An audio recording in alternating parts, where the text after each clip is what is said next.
យើងជួយមើលអានេះគេហៅថា superposition or harmonic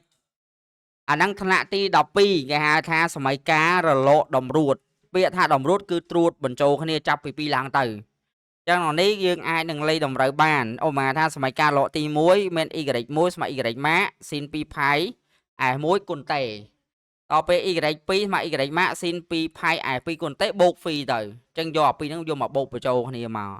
យើងក៏អាចនឹងសេរី frequency នៅក្នុង s1 បែបនេះ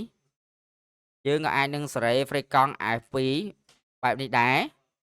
ហើយក៏យើងអាចនឹងសេរីជាមួយនឹងលេខតម្រូវនេះផាសដែរផាសនៅក្នុងរលកទី2បានដែរយើងក៏អាចនឹងដាក់វា0ទៅបើយើងអត់ត្រូវការផាសដើមឲ្យសម័យកាលទី1និងសម័យកាលទី2អត់មានផាសដើមហ្មងក៏បានដែរអាហ្នឹងរៀននៅថ្នាក់ទី12តេតោជាមួយនឹង superposition ឬក៏សម័យកាលរលកតម្រួតមានចម្ងល់អីទេ